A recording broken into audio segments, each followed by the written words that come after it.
Sorry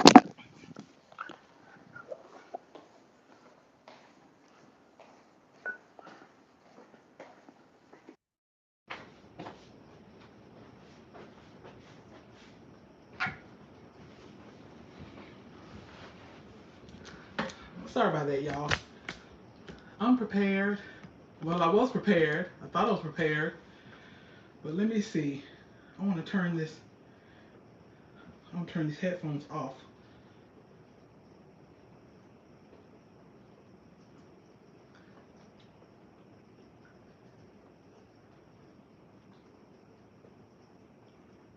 I meant to turn these headphones off before I came in the room.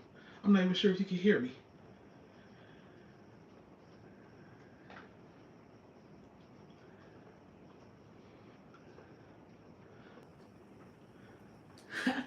All right, I think. Let me know if you can hear me. Yay, I made it. And you made it. Okay, I'm going to sing our welcome song because we got to get to some stuff, y'all. But let me just sing the welcome song. Before I get to singing, Miss A, can you tell me if you can hear me? Please let me know if you can hear me. Because we got some good stuff and I cannot risk. Hi, can you hear me?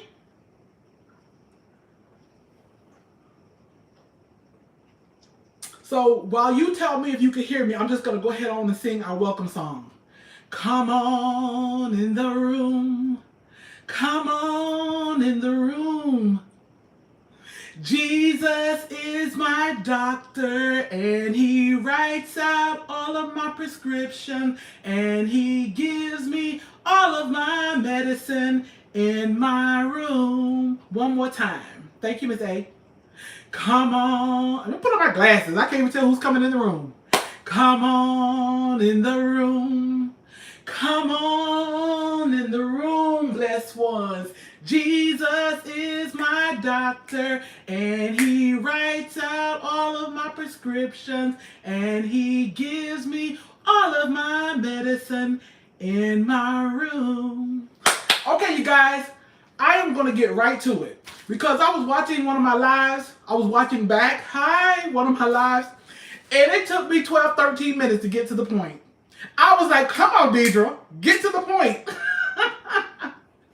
So I'm getting to the point because we got a lot to unpack and a lot to talk about. So let's get started. Yes, thank you. Thank you for being here. Thank you, everybody, for being here. I might not stop just to acknowledge you, but I will be looking at, the comments a little later.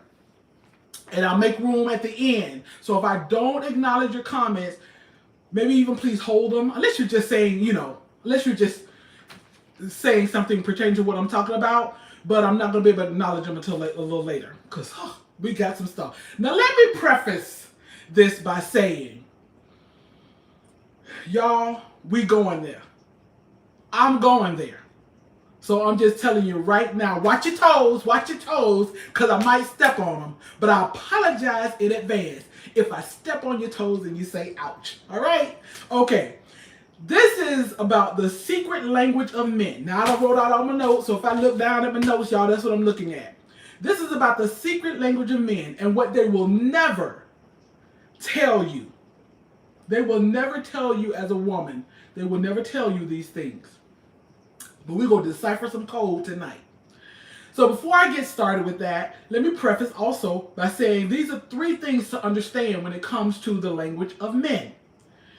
Number 1, we got to believe their actions rather than their words.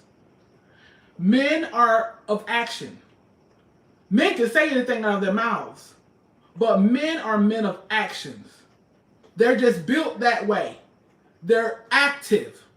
You watch little boys, just how they, I'm not saying little girls are not active, but a little girl can sit and color, a little girl can sit and watch TV, a little girl can sit and cuddle, and of course I'm generalizing, but boys from their youth are about action. And when they grow up, they are about action.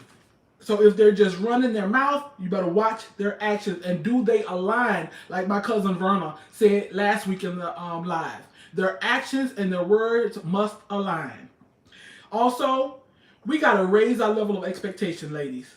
Sometimes we have such a low level of expectation of men, and men are going to meet you at your level of expectation.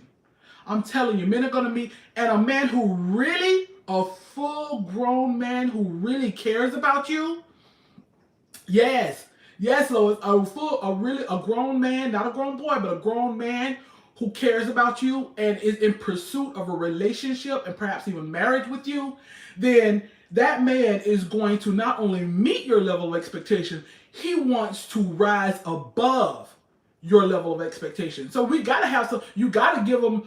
You gotta give a baseline. You gotta give a baseline of a level of expectation for a man. And if your level of expectation is just believing whatever they say, but not their actions, then you're setting yourself up for failure. And thirdly, this is just a preface to get to deciphering the language of men. And thirdly, you've got to have some introspection. You've got to want to learn, change, and grow. You got to be open to trying something new. It's the hardest thing to get women to really understand men and really understand relationship and really understand what they're doing and how they're thinking is to their own detriment. It's hard. And I know why it's so hard to get women, because we think with our feelings. We think what God built us. But he also gave us common sense. And he also gave us people who help us to understand these things. So we have to realize that, yes, although we lead with our heart, we have to will ourselves and make ourselves lead with our head and not our heart. So because we have such a big capacity to love and to forgive and to meet people where they are, then that's what we do in our relationship. We forgive and we forgive and we forgive. Now, don't get me wrong. Forgiving is what you're supposed to do. But forgiving does not mean a restoration or reconciliation of the relationship. Just don't harbor anything in your heart for them. You forgive them. But it does not mean reconciliation and restoration. Those are just the three things I wanted to preface with. But now let's get started with deciphering that secret love language of men. Stuff that men are not going to tell you. And it's so many that there is no way I could cover it in an hour, nor 10 hours, nor 24 hours. Because I'm sure there are thousands or millions of things that men say, think, do that they're not going to tell us. But that's why it's incumbent upon us, women. The onus is yours. It's incumbent upon you. It's incumbent upon me to set a standard, because men are only going to meet you at that standard or expectation. Number one, when he contacts you less, okay, y'all talking, y'all vibing, y'all dating, or you seem to be moving forward in the right direction, but he's contacting you less, it's because he's becoming less interested or has become less interested. All of these are point blank period, with the T at the end of period. Yes, point blank period. As women, we try to if and buts, but there's no if, ands, or buts. We gotta stop this making excuses for men. When he contacts you less, he is less interested. We're gonna move on to number two. When he makes excuses about being busy, he really means that you are an option and not his priority. You're not his priority, or he's trying to split priorities. He's trying to make this one feel like she's a priority, this one feel like she's a priority, that one feel like she's a priority, and nobody's being really made to feel like a priority because you're really not. You can't make 3, 4, 5 things a priority. That's why we have lists. You have priority lists. Even if even in your lives, think about your list of priorities. There has to be one that's up top. I don't care if that's your job, your children, your spiritual life, whatever your priority. Ain't no 1, 2, 3, 4. This is the priority. Then here go. This is the priority. No, you can't split priorities. Priorities are in a list of order. So when he makes excuses about being busy, I have never seen the number of women who make excuses for a man when he says he's busy. Well, he has a job. Well, he lives 2 hours away. Well, he drives trucks and he's always out of town. Well, he is in school and he has to go see his kids. He has to go. If I can get women to understand that a man makes you his priority regardless of what his schedule is when he is pursuing you for a relationship. I'm not talking about pursuing you to get in bed with you. When he is pursuing you for a relationship, you are the priority. Only thing I'm taking backseat to is when you tell me that your God is priority. But other than that, you got to show me that I'm priority. And even if God's your priority, invite me to church or something. So, ladies, let's stop making excuses. Think about who you're dating right now. Think about who you are in a relationship with. Think about maybe somebody you were just talking to. Have you been made to feel like he's too busy? Come on, take away all the excuses. Just be honest with yourself. You don't have to be honest with me. You got to be honest with yourself. And that's what I was talking about before I got started. And I was talking about introspection. You got to be honest with yourself. Is he too busy? Has he been making excuses? Does he make excuses? Okay, number 3. When he only comes to see you at your place and in dark places. He only comes see you at your place or in dark places. He only take you out late at night after. He don't really take you out. Y'all might go take a ride in the car, go to the park, whatever. You know what that means? It means that he doesn't find you really attractive.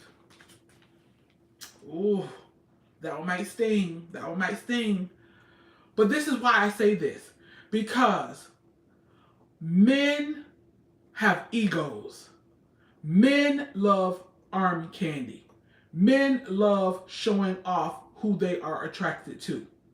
Even if he's not trying to pursue a relationship, even if he's not, it makes you feel a bit sad. I have not experienced a man pursuing me genuinely and consistently for a relationship.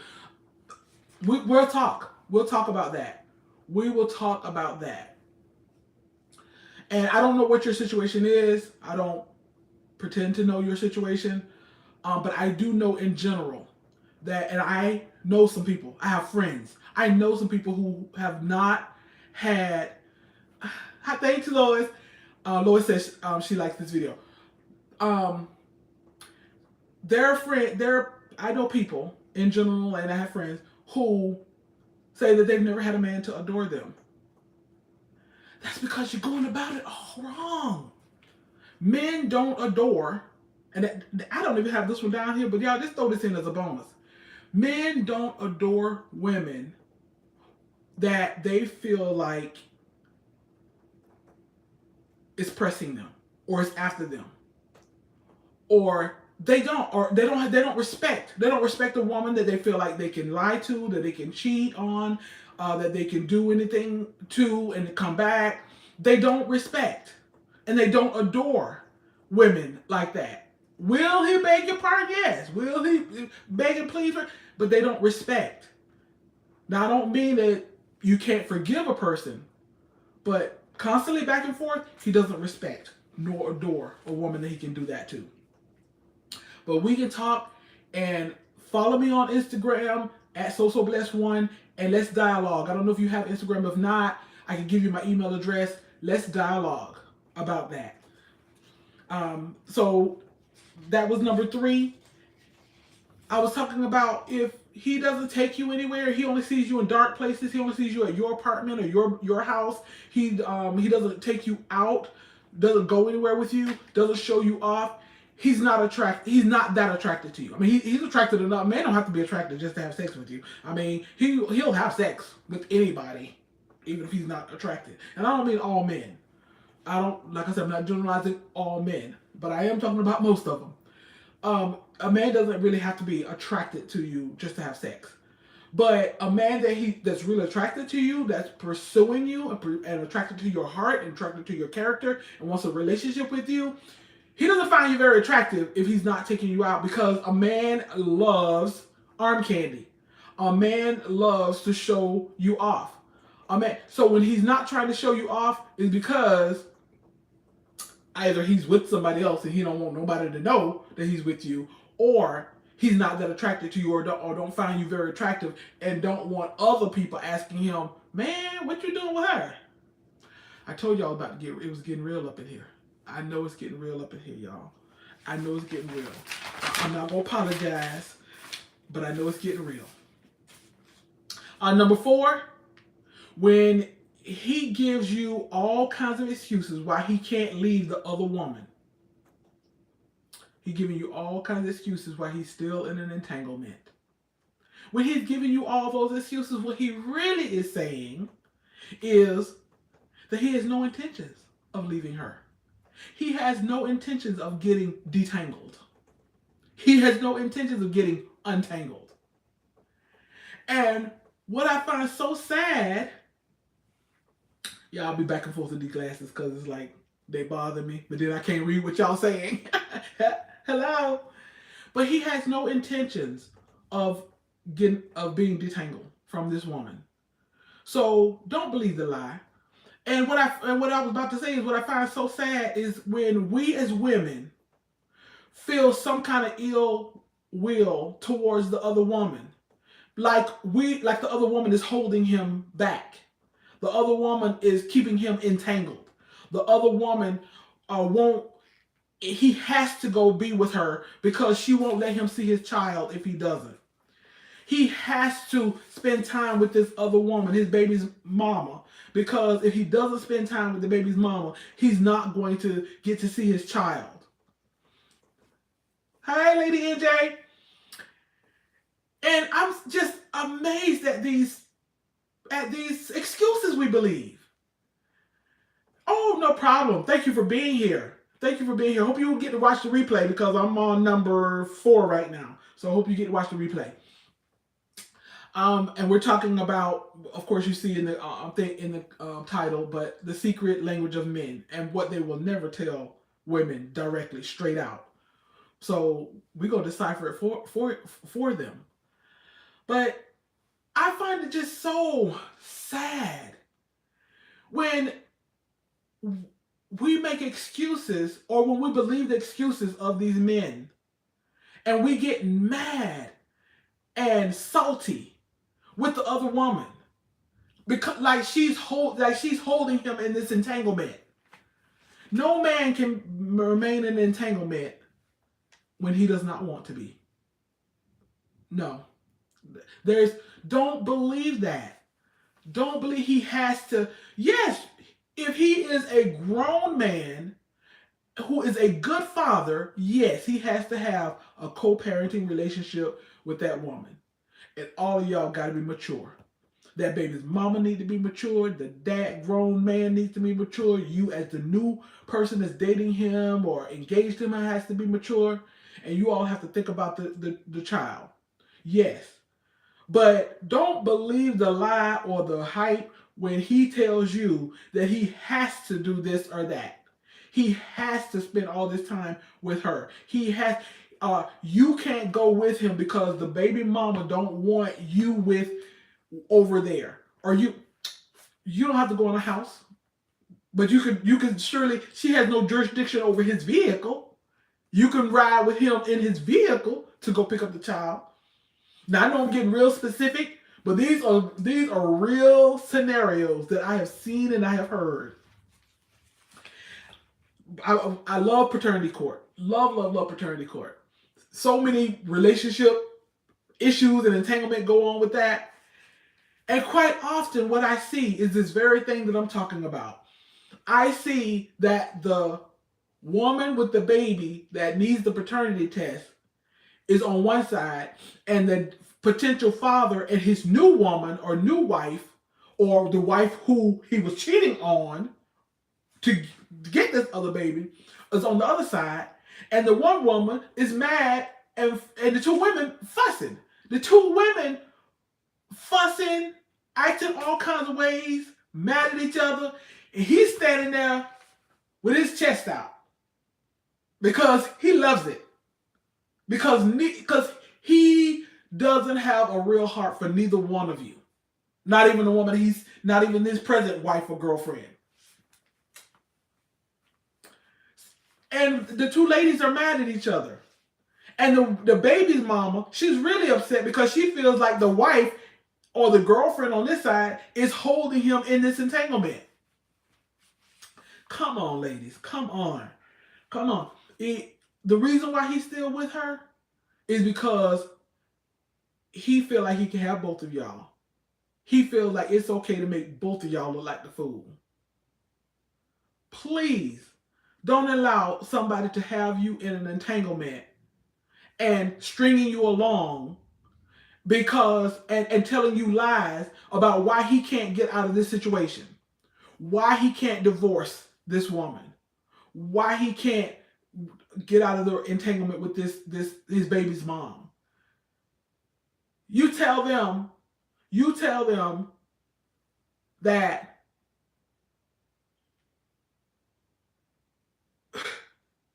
you get back with me. Okay, I stumbled there because I had some thoughts in my mind, and I was trying to decide if I want to share with you all. But I'm going to share because, like I said, I've been wanting y'all to know that I done been through some things. I know what I'm talking about. And I share so much with you all, you know what I'm saying? So, my husband, they married before, many, many years ago. He was, I don't know, I'm just going to say, but we've been married 16 years, so maybe 30 years ago. Something about 32 years ago. He was married. I didn't know he was married. Just so happened, years of me and him being friends, because remember now we were friends about 16, about 20, almost 20 years before we got married. So years after we were friends, his sister is the one who told me. She didn't tell me he was married. She just said, "I'm so glad that my brother divorced her." I said, "Divorce?" Now I know he had a baby mama. I didn't know that he had been married. I was like, "Divorce?" She didn't know she was telling me something I didn't know. I stopped talking to him for a long while. And I told him, "You get your..." Now, they weren't together. You know, they weren't together. They were separated. You know, they weren't together at all, but they weren't husband and wife living together, but they were married. And they had been separated for years. Because y'all know where my husband was for years. But I stopped talking to him. I stopped talking to him for a long time. Because I was like, and he's like, we're not together and we're separated. I was like, "No, get your house in order. And don't get in order for me. Don't do it for me. Because I'm not telling you I'm going to even be here." Because by the time I said this, we didn't marry till, I don't know, maybe 12 years later, 13 years later when I told him this. Something around there. So I was like, don't get no divorce for me. Because I ain't telling you I'm going to be here. I'm going to be around. I'm not telling you that we going to marry. So don't divorce for me. You just get your house in order. Because I'm not talking to somebody who's married. And I stopped talking to him for a long while.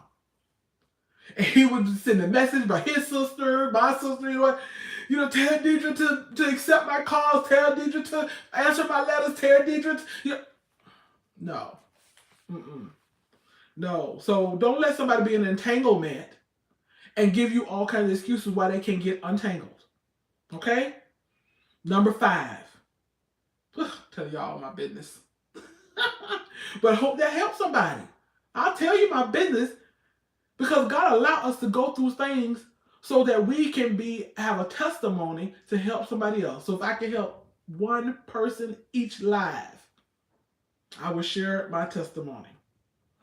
Number 5, when he says, I'm sorry, but he doesn't change his ways, what he really mean is, dang, I'm slipping. I got to be more careful.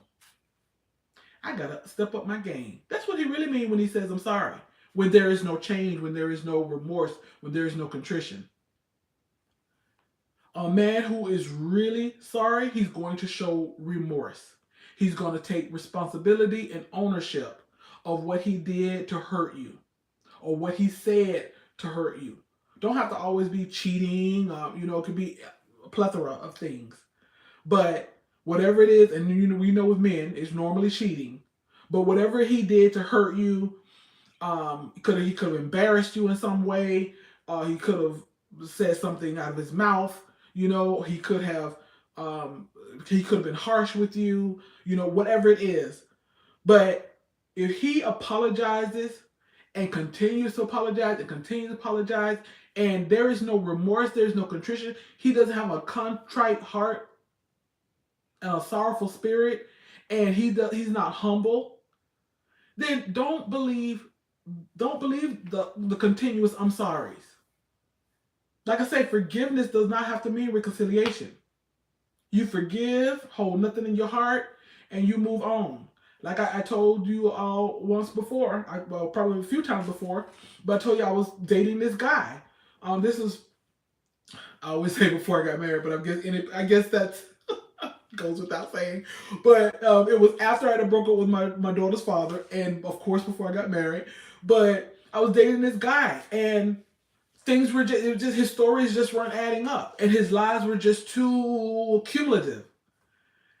And I didn't get all bent out of shape. I didn't get all mad. I didn't break nothing. I didn't cuss him out. I said, hey, this is not working for me. I said, you a liar, and I don't like lies. And so this is not working for me, so we won't be seeing each other anymore. And that's the way I put it. That's the way I put it, and that was it. I might have talked to him once or twice after that. Hello? Oh, hey, Matt. Welcome. So I might have talked to him once or twice after that because he called me and he, had his woes about why he thought that we broke up. And he thought that I broke up with him because I felt like he wasn't good enough.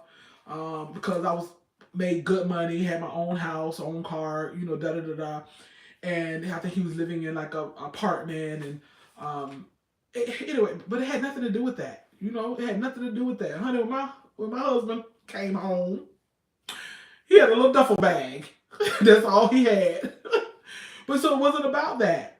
But a liar, I'm like, Jesus, a liar should not tarry in my sight.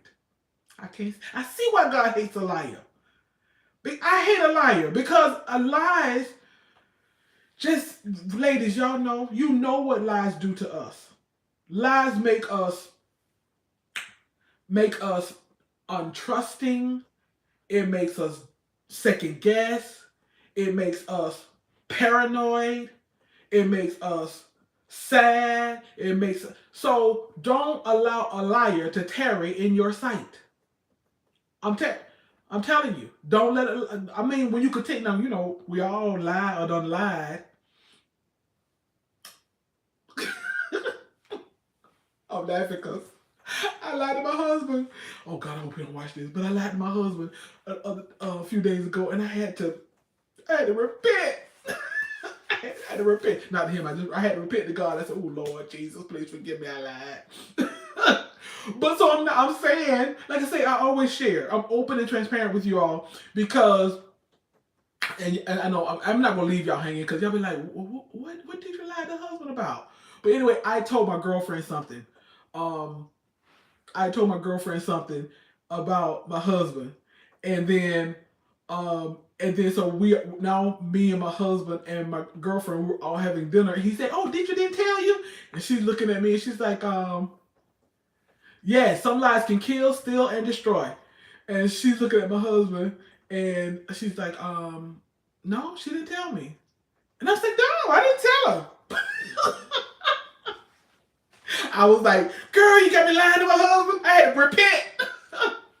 Anyway, so I'm just saying, sharing that to say, okay, we all know that we all done told a lie. And if pushed in the corner, sometime us, even Holy Ghost feel saved, might tell a little white one. I don't make it practice. Like I said, I hate a liar, and I don't make it any practice to lie. But I ain't gonna sit here and pretend like I ain't never lied and won't ever will. But constantly lying, somebody constantly lying, you catching them in lying, and then you constantly forgiving. Forgive, yes, but you don't have to be in relationship with the liar. Number 6, again, if you're just coming in, we're talking about the secret language of men and things that they will never tell a woman. Number 6, excuses about that phone.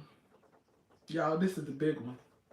This is a big one. And I am amazed, and sometimes it's comical what we will believe when it comes to that phone. These are some of the lies. Oh, you called me? I was asleep. Yeah, can he be asleep? Yes. There are times that he can be asleep. We all have to sleep. But sometimes you know in your spirit that was a lie. Oh, you called me? Oh, my phone was turned off. I didn't know you've been trying to reach me. My phone was turned off. Now, I lost my phone for a few days. I couldn't find it. I found it between the seats in the car. Or I had to go get a new phone because I couldn't find my phone. Yes. Just Krista, I think that's what it is. Yes, she says, yes, that phone will tell it all. If none of these you get, that phone will tell it all. Because when it's a lie. I couldn't find my phone. I couldn't reach. He's supposed to be coming to get you. He's supposed to be showing up for a date. He was supposed to come get you for a date. Y'all, you done got, like I said, you done took your good shower for the week. You done put on your good smelling cologne or perfume. You done wiped down good in some places. Hi, welcome, Ramada. Thank you for being here. You done got cute. You ready for that date. He don't show up. And what he tell you when he does text you? When he does text you or call you? He go tell you some lie about that phone. He go tell you he lost the phone. He couldn't find your number. His phone fell in the toilet and he had to get to the Verizon place to get it replaced, or T-Mobile. He gonna have a lie or an excuse about that phone. Yes, can things happen? Yes. But a man who cares about you and who's pursuing you, he's gonna make every effort to try and find you. Hi, thank you. He's gonna make every effort to try and find you. If he got to call your mama now, your sister, if he got to have his boy stop by your house, he's going to find a way to make contact with you, especially when you all have plans. He's going to find a way. You can't tell me ghosting is a deal breaker for me. Yes. And I've heard some ghosting stories. Y'all, it's funny. There's this guy that ghosted somebody. And I had not seen him. I knew of the ghosting story. And I had not seen him for years and years and years. And I don't know how many years. I'm just going to say, because this was before I got married, so I'm going to say I probably hadn't seen him in 17 to 20 years. I saw him at church the other night. Years ago, a man I was dating told me he would call me the next day, but didn't call for 12 days later. I asked him not to call. Yes. So a man she was talking to said he would go call the next day, didn't call her 12 days later. Beware the man that walks around with two or more phones. Unless it's your work phone. That's the only excuse I give you. If your work phone. Because I have 2 phones. One was work. So yes, I understand if you got a work phone, but other than that. But anyways, so I saw this guy the other night at Bible study. He's not even a member, he just happened to come. And y'all was on the tip of my tongue. I wanted to talk to him and ask him, and if I learn, I don't care what your excuse. I wanted to learn. I wanted to ask. Remember that time you ghosted that girl? What happened? I tell you, I'm curious. And I love to talk to men. And I love to find out what's going on, what's in their mind, what happened. So I can bring this to you guys and help you out. But anyways, that phone, you guys. Stop accepting all these excuses from men when it comes to these phones. His phone did not drop in the toilet. He lying. It didn't.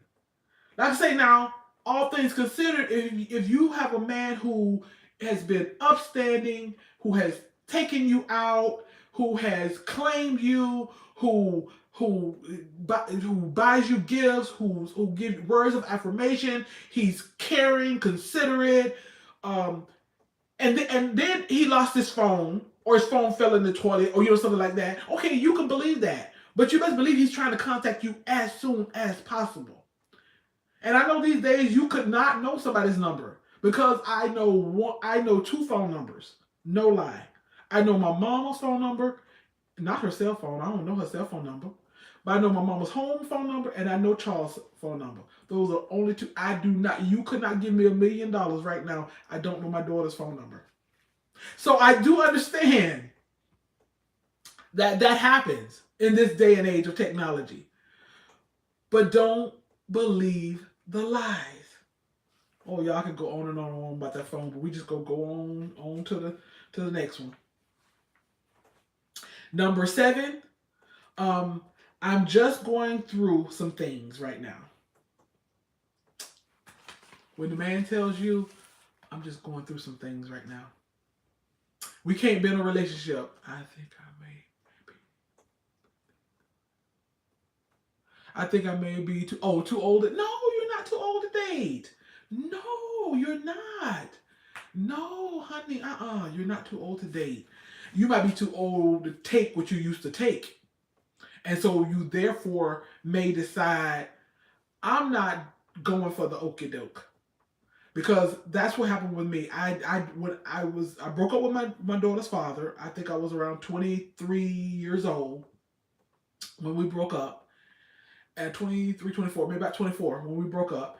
And I didn't date for a long time. Well, I didn't date for a long time, but then I started dating.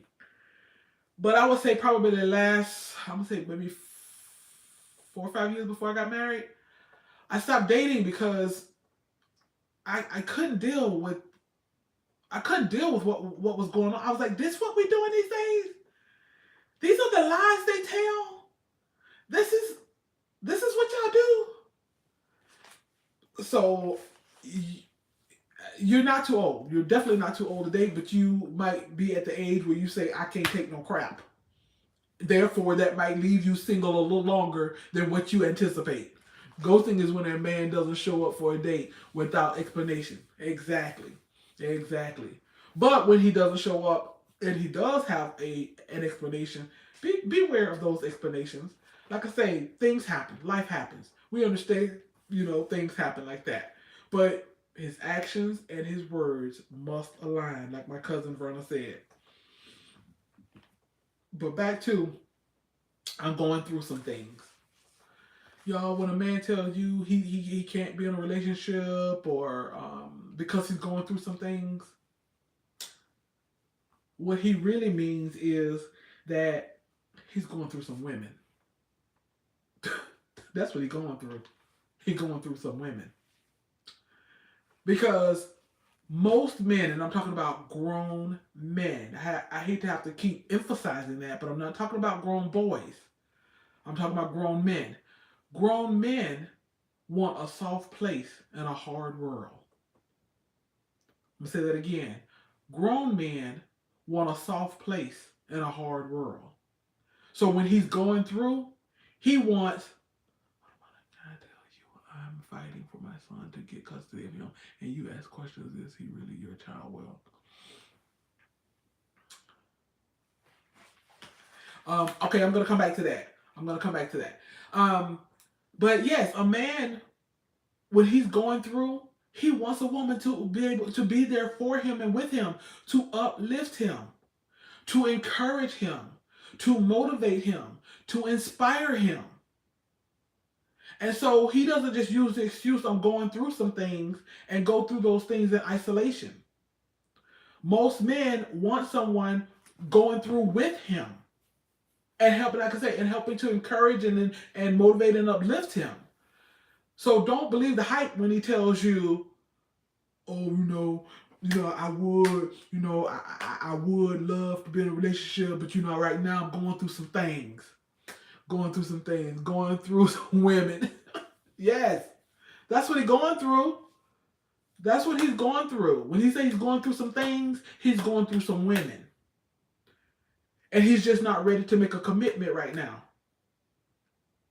And like I said, I don't want to make it seem like I'm men bashing, because that is okay. That is okay to be going through some women if that is where you are in your life and you're not ready to commit. But that's why I say it is on us. It is incumbent upon us as women. There is nothing wrong with a man dating around, dating other women. Yeah, he wants to be a player. Yes.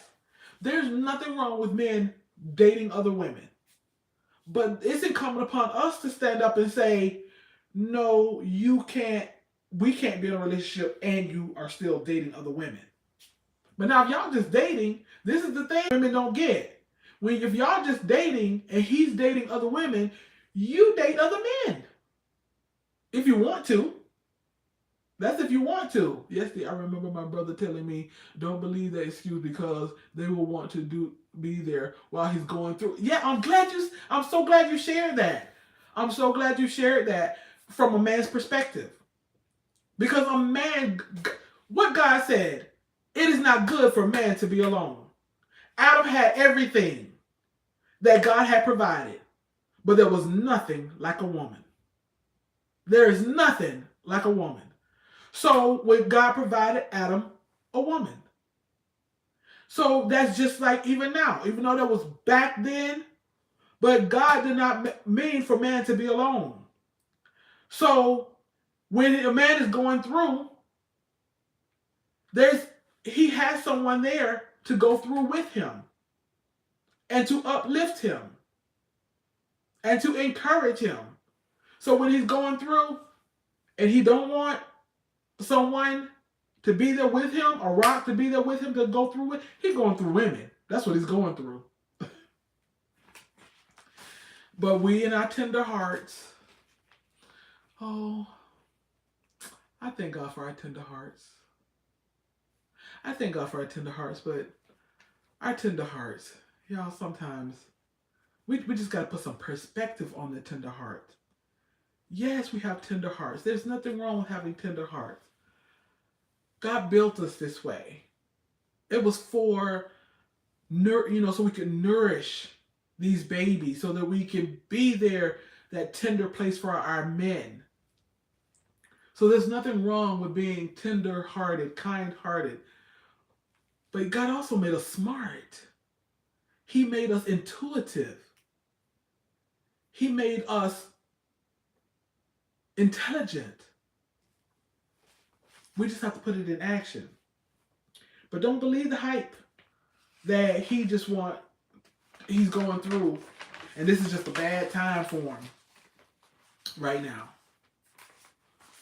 So, and it's like I say, it's okay. It's okay if he's going through and it's a bad time for him right now. It's just that you can't have the pleasure of my time, energy, and company. So when you're ready, come back. And if I'm not a good thing for somebody else, we can entertain. We can take another look at this thing and see what we want to do. Yes. I love that part of, yes, I love that soft place in us. I love that tenderness in us. I love that. Some men have been hurt because he was true at the time, but when a real woman come in his circle and changes the woman, don't know. I forgot. Hold on, I forgot. She told me I could do this. A woman don't know she is ready to let him know I care and understand. That's true. Very true. Some men have been hurt because he was true at the time. When a real woman comes in and his circle of changes, the woman don't know she is ready to let him know. Very true. I'm gonna go back. Excuse me, y'all. My finger all in the way, but I want to go back. Y'all know I just learned this on the last live, right? Didn't know I could scroll. What about a guy telling you I'm fighting for you for my son to get custody of him and you ask questions, is he really your child? Well, this is why I continue to ask. Yes. Yeah, it's like I said, I love watching Paternity Court and oops, hold on. Stop! Did I accidentally stop the live? I was watching. Like I said, I love watching Paternity Court, and I know a lot of times that's the girlfriend or wife, the wife or potential or the girlfriend or potential partner or whatever. She's like, "Is that your child? Is that your son? Is that your?" And I just think something. Sometimes when we need to stay out of it. We need to stay out of it. Even if we just mention it one time. Even if we just like look. I'm not trying to tell you what to do, I would want to know for sure. I would want to know 1% for sure. After I said that once, then that's not my business. I'm staying out of it. But sometimes as women, we get all into people's business. Men, we get into men's business where we have no business being, and especially early on in a relationship. It's like if we're just dating now until you become my fiance, then you ain't got nothing to do with my business over here. So a lot of times as women, we sticking our noses into situations that we don't have no business sticking our noses in, especially when, like I said, when we're just dating. If he ain't put a ring on it with a date, then stay out of his business. You trying to tell him how he ought to do with his mom and them, what he ought to do with his sisters, what he need to do with his homeboys, what he should and shouldn't do with his children, and what he should be doing with his baby's mama, and how he need to be doing this. And if I were you, I'd get that baby swabbed. And until y'all to the place where y'all in a relationship. I mean, deep into a relationship where he about to put the ring on it, put the ring. Stay out of his business. We that's like a whole nother video. That's a whole nother topic. We can talk about how we need to stay out of men folks' business. We mouthy. We get deep in the business. Sometimes we need to stay out of the business. But anyways, that was a whole nother topic. Got off on another tangent. Anyways, so you guys, that was 7. That was 7 things. Like I say, there are so many I could not even begin to touch on how many things, the language of men and the things that they say that we so easily believe, but they're not going to tell you the straight out truth. A man is not going to tell you the reason I stopped calling you is because I ain't feeling you. The reason that I set up a date, you can be guilty of that. you be guilty. Lady NJ, guilty of what? Get into a man's business? Yeah. Give all glory. Yes. I give God all the glory. Yes. Yes. He gets all the glory. He deserves all the glory. But we got to be careful being a wife. Yes. Yes. Krista said we got to be careful being a wife when we're not his wife. And that's what we do. And I'm telling you guys, there's so much. There's just so much to this relationship stuff. But when you are acting like his wife and you're getting all into his business and you're trying to tell him what to do, how to do it, when he should do it, where he should do it, you're trying to be his mom or his wife before you even, then you are actually running him away from you rather than pulling him to you. We think that endears him to us. We think that that's going to pull him to us. We think that it's going to grab hold of him and pull him to us by trying to make suggestions about everything, that you should do this, you should do that, you should not do this. And what you're doing is you're pushing him further away. You might not could tell immediately. It might take a month, 2 months, 3 months, or a year. But you're pushing him away because he's seeing in his mind. I'm telling you, he's not telling you right now.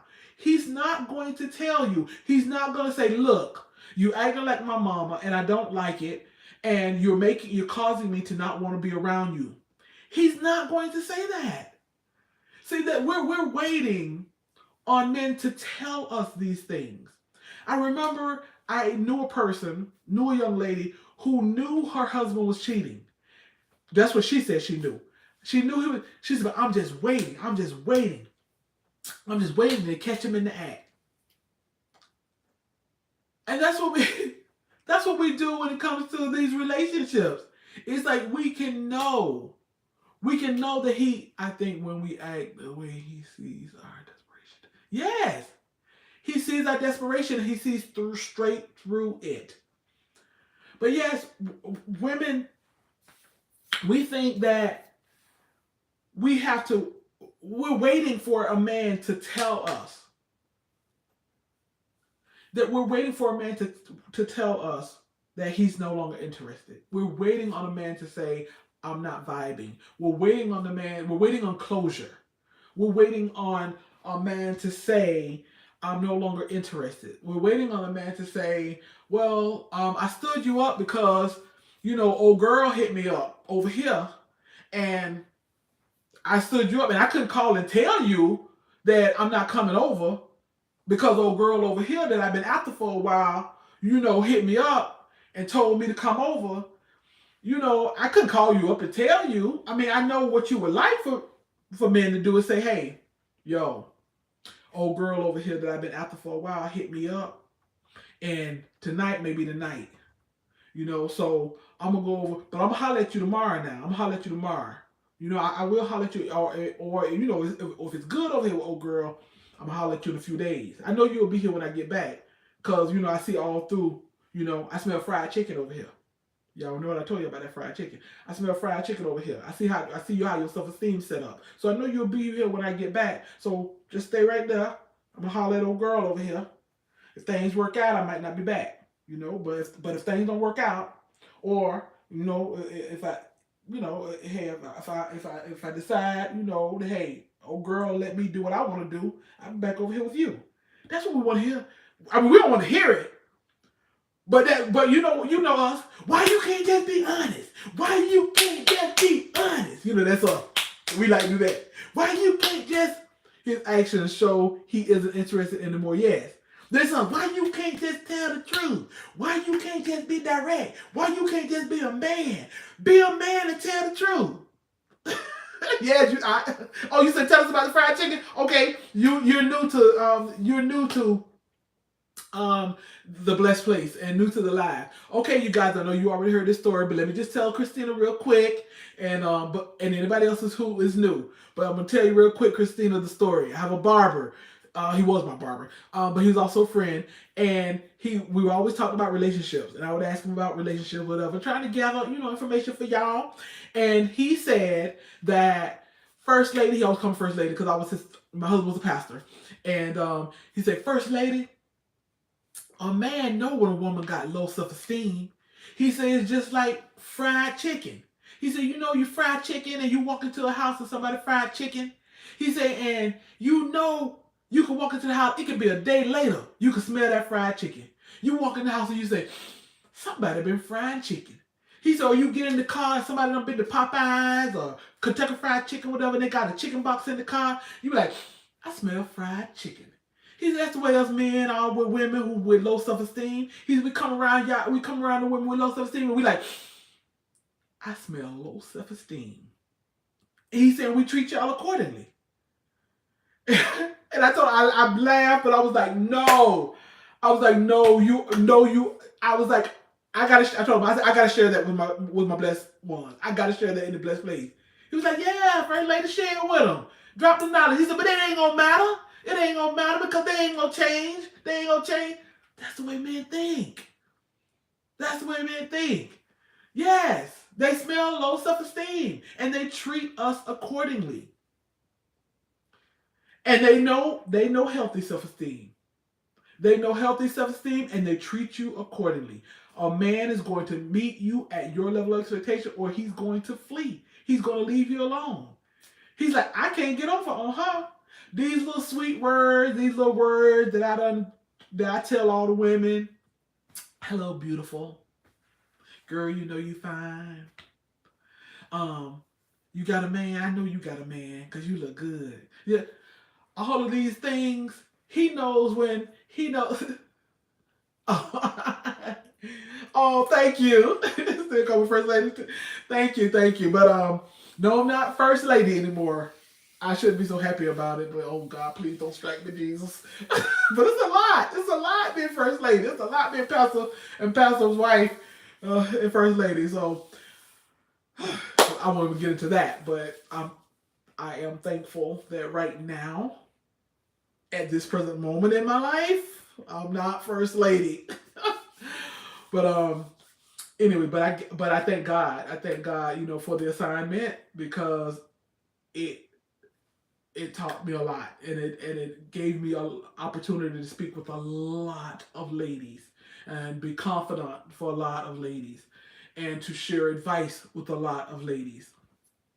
Um, so, anyways, but you guys,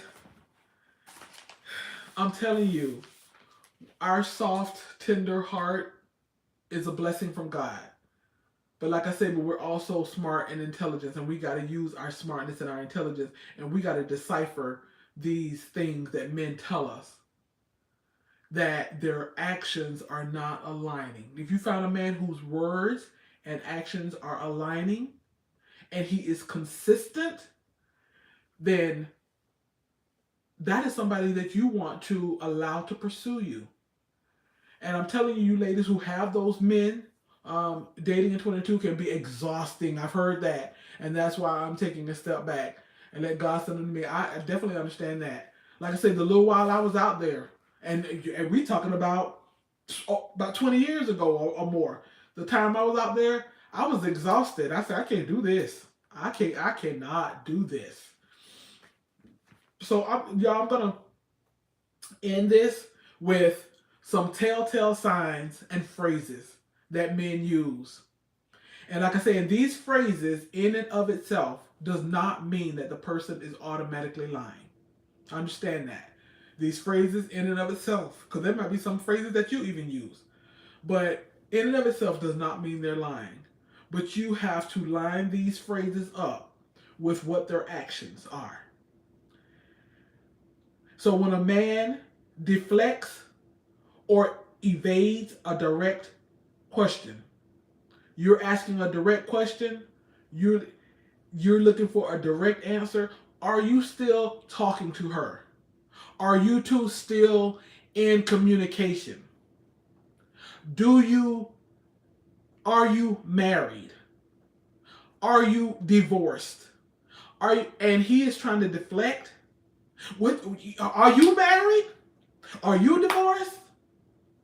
Or man, y'all be talking some noise. Deflecting and evading the question and not answering directly. Beware. More than likely he's lying. More than likely he's lying. When you ask a question and he says, why are you asking that? You asking a direct question, looking for a direct answer, and he say, why are you asking that? Why do you want to know all that? Beware. When you ask something or you talking about something or you bring up a topic and he say, that ain't important. If a man cares about you and is pursuing you, what's important to you is important to him. If he needs to quell some anxiety or whatever in you, I watched a lot of first ladies in my younger days go to church. Oh, I forget I can roll. Hold on. Okay, y'all, I'm going back. I have watched a lot of first ladies in my younger days going to church. Not good. Even the preacher was doing some sinful things in my eyes at the age. Yes. Lady NJ said I must know her ex. I'm going to have to send you my book. Yes. Yvette, Yes, please send me your book and we can do, maybe we can do some kind of video together. I'm sorry, I'm looking, y'all, see if I missed anything. But yes, Yvette, send me that book. I'll pay for it, girl. Yeah, send me the book. I'll pay for it. I'll cash app you or whatever, and read through it, and maybe we can do a video or something together. Anything to help the ladies. But yes, somebody said I must know their ex. Why are you talking like that? Or they say that's not important. What's important? Okay, I already I'm trying to see how we can email me. Email me that at D Hillary Ask You. I was trying to no. Oh shoot, that's the wrong one. Ask. Oh shoot, I don't remember. I'll get with you because I don't remember how you could send me. Oh, no charge. Oh, thank you. That we'll get up because I don't remember my email address. Anyways, when they say, oh, this is a big one right here. Ooh, y'all, I'm getting hot. I'm getting hot thinking about some of these situations. She ain't nobody. Ladies, don't believe them when they say she ain't nobody. She ain't nobody. Or when they start talking bad about the other woman. Okay, I'm gonna say some words that's not so first lady like. That hoe. Okay, Yvette, I'll look for you. Yvette Hayes. All these years, Yvette, I ain't know your name. I just knew Yvette and living my best life. Okay, I'll look for you and I'll reach out to you. But when a man says she ain't nobody, what Ramada says she is. With that B, that hoe, that. I can't stand to hear a man talk bad about another woman. I cannot stand it. Because either number one, it is more than what you say it is. Or number two, who raised you to say such things about a woman? Yeah, so don't believe it when he says she ain't nobody. Again, sharing my business with y'all. I hope these people don't watch this video, but would that nobody say the same? Exactly. Hey, that's the question. Does she know she ain't nobody? Does she know that's what you calling her? But again, sharing my business. My daughter's father. Maybe I should have said it was a guy. Hopefully he don't watch it. Nobody knows watch this. But anyways, my daughter's father. I can remember we were probably maybe our third or fourth year. We were together 5 years, so we've been our third or fourth year marriage. No, we ain't never married. Our third or fourth year of being together, and I can't remember. Oh, I think the girl came over. My daughter's father he could do mechanics. He could fix cars, and I think she brought a car over to. I was at his house. And she brought her car over for him to fix it. And he's outside fixing on a car. I'm inside. Yeah, that's a big turnoff when a man talks bad about another woman. So I'm inside the house, and she drives up, and he's working on her car outside the house. And I'm like peeping out the window, like, well, who is that? And then when I go outside, and and she's like, hey, I said, hey. And he's fixing our car. But then I start paying attention to the music she playing. And she playing some kind of blues music. Where kind of like I got your man or stole your man type blues music. And I was like, okay, I hear this song. I think she's trying to tell me she got my man or something like that. So I went back into the house. Like I said, even in my sin, I was never one of them females that I'm finna fight you over somebody. I'm finna cut you. I know we all learn, change, and grow. Some of us might have been like that back in the day, but I never was like that. I was like, I'm going to cut you when I leave. And you find out that you done lost the best thing ever happened to you. That's the cut I'm going to give you. So I go back into the house. And so when she leave, I'm like, who is that? And then, that B, she ain't nobody. No.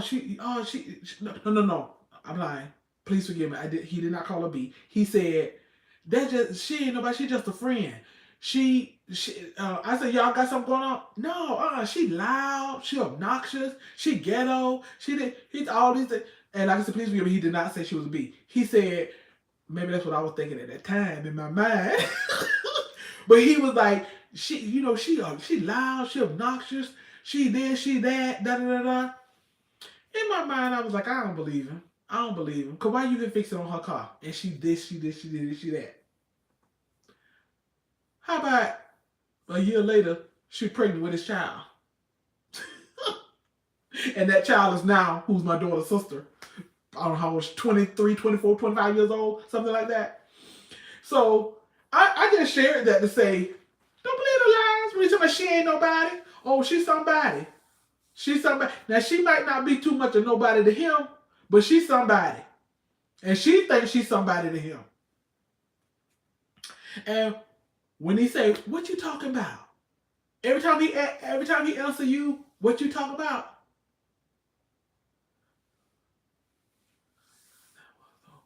Yep, that was, yep. When he asks you, what you talk about? What you talk about? It's so common, right? So when he use that, what you talking about? That's a telltale. That's a telltale. When you tell them something, you tell them something you don't like, you tell them something you see, you tell them something you suspect. What you talking about? That's it. You on the right track. Don't let him get you off track. You on the right track with whatever it is you thinking and what you said. You on the right track. Just because he said what you talking about, that don't mean you on the wrong tracks. When he say believe me, believe me, believe me, or when he say to be honest,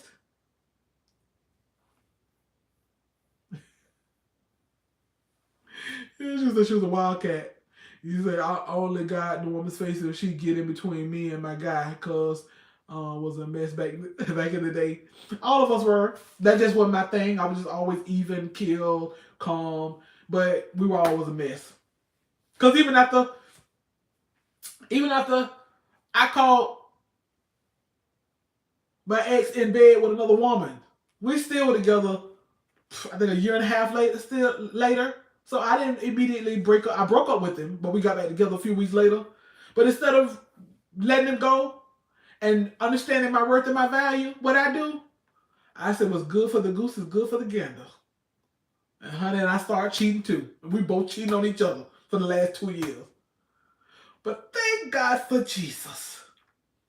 How he forgave me for my sins. Cleanse me from all unrighteousness. Yes. But lastly, y'all, because we're going on what, an hour and almost 10 minutes. Lastly, one of those phrases that they use. And this, I want to know how many women out there could say they've never been called crazy. This is the one. Girl, you crazy. Girl, you crazy. You crazy. Liars love to make you feel like you the one crazy. Let me tell you, you are not crazy because of what you feel. You are not crazy because of what those clues and signs that are accumulating and adding up to let you know that he ain't no good.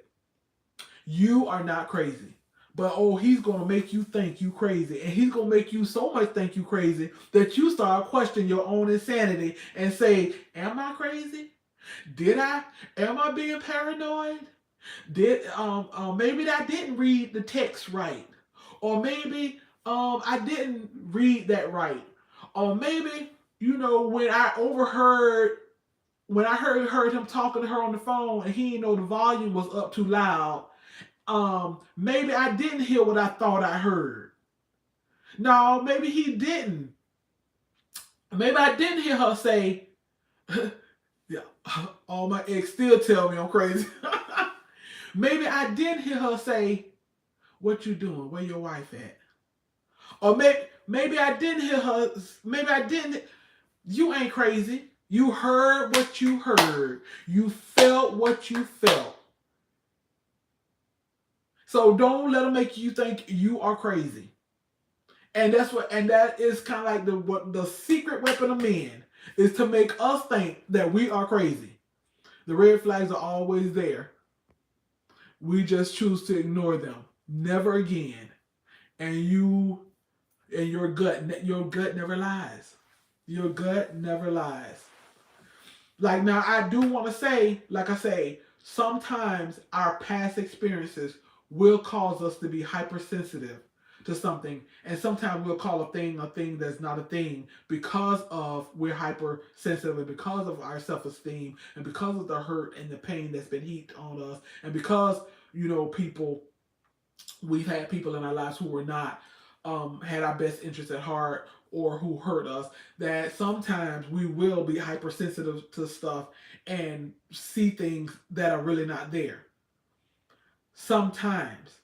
But that's why you have to line up, like I say, those actions with those words. Because if he has shown you that he is faithful and that he is caring and that he is loving and that he is um, kind and his phone and he's not holding that phone hostage, like you got his passwords to his phone or to his email, or you don't really see any signs of anything going on, but you're just coming up with stuff. Now that's a whole different video and a whole different situation. But when his actions not lining up, you best believe what your ears and your eyes and your heart and your mind is seeing. Believe it. Ain't nothing wrong with you. You fed him what he never ate before. You're out. You're an apple. Trust me.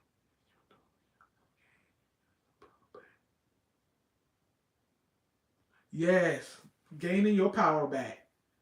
And ladies, I appreciate that comment, Ramada, because gaining your power back. There have been times that we as women we lost our power. First of all, when I say lost the power, because we hold the power. We hold the power. We don't understand that. We don't get it that we hold the power in relationships.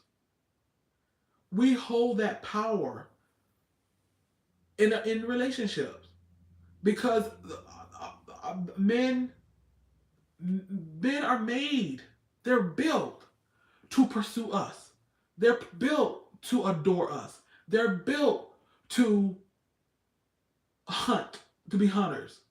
They're built that way. They're built to need us. They're just built that way. But it's incumbent upon us to make sure that we're not just accepting anything.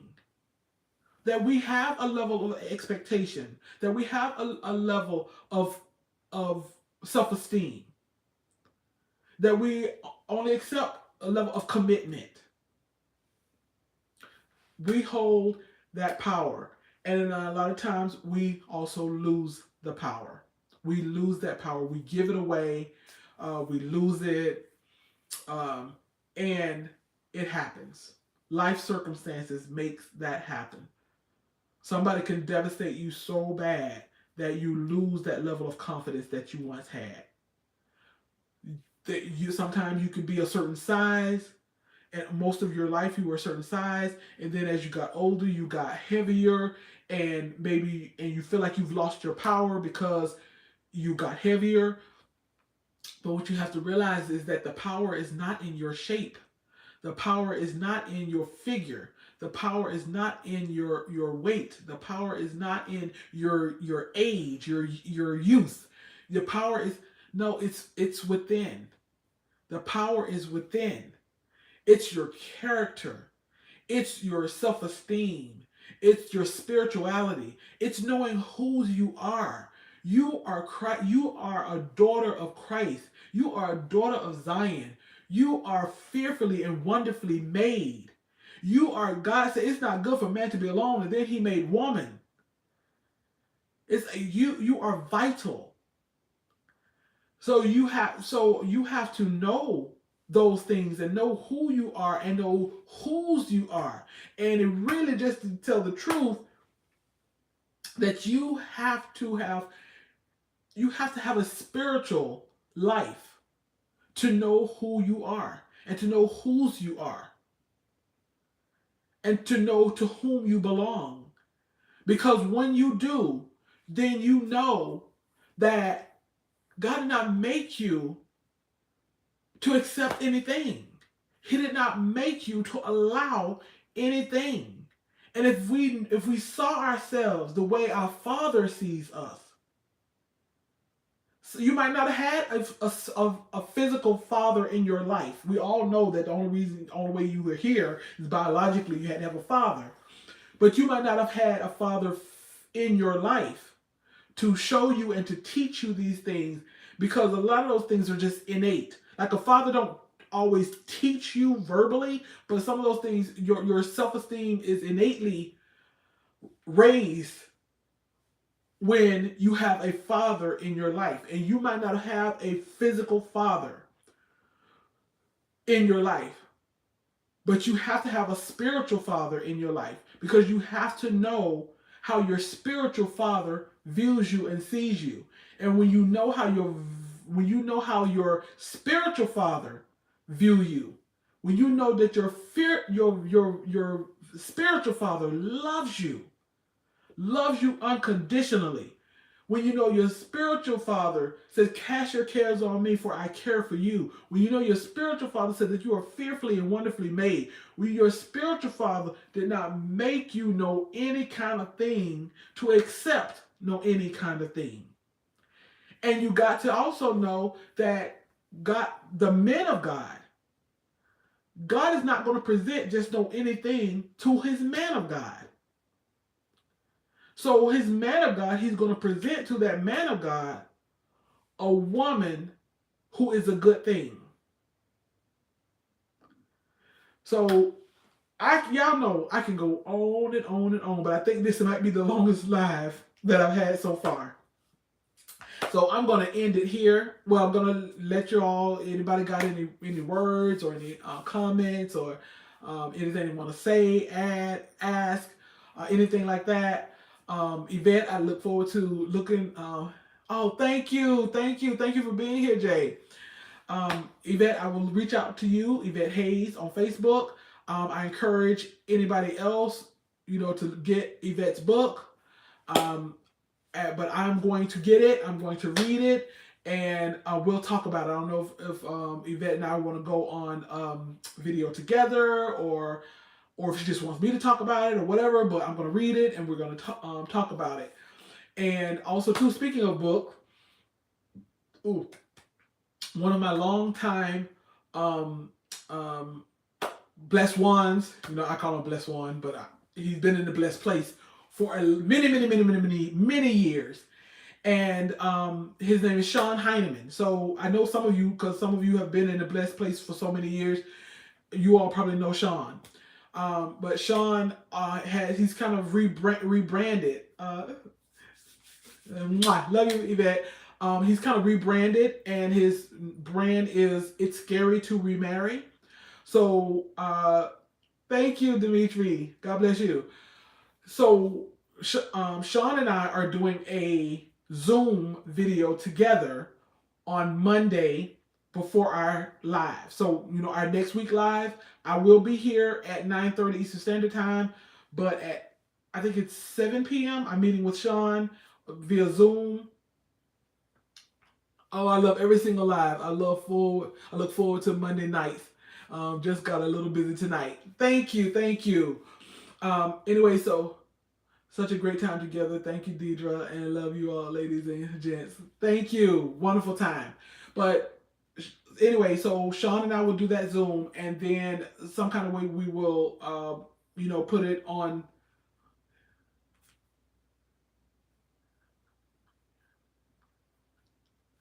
Oh, thank you. I appreciate it. I don't know if you already subscribed, but I hope you will subscribe and click on your notification button and come join us here live every Monday night. But anyway, so I will be doing that with Sean, and I think we're going to be talking about women preparing men to be husbands. Women preparing men to be husbands, and they go and marry someone else. So something to that effect we're going to be talking about.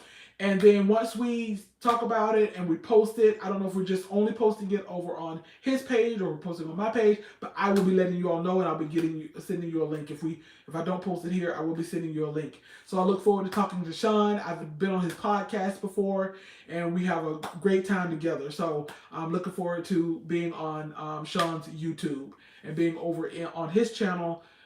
It's scary to remarry. So if any of you have been married and looking to remarry, I think he gives other relationship advice. So I invite you all to go over onto his page. It's scary to remarry. Okay, you guys, I will see you all. If not, I'm sure I'll do a video or two this week. Also, too, every now and then I may be stopping in live. I may do a live once a week. This is when there's no promise. The Monday nights we'll do every Monday, but every now and then I may pop in on a quick live on like around 9ish at night. So I can't tell you what day because I don't want to commit to a certain day, but put on your notification bell.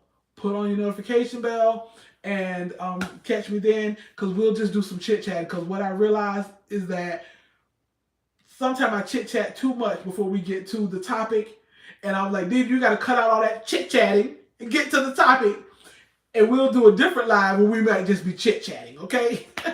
All right, you guys. I'm gonna do this. What the preachers say. Some of the preachers say in the black church. Should be a black church, huh? I'm just gonna anyways. I'm gonna do something that the devil won't let you do. I'm gonna let you go. All right, you guys. I love y'all. Y'all be blessed. God bless you and your family. Never been married and I'm engaged. Please give some props. Good. Let me see. Hold on. Oh, never been married, but I'm engaged. All right. Congratulations, Ramada. And we will also, and I know I talk a lot about dating, because like I said, I know a lot of single women, and I know a lot of women single in here, but I will also be doing some topics on marriage. So just to let you know, I will also be doing marriage topics also. All right, you guys. Love y'all. Y'all be blessed.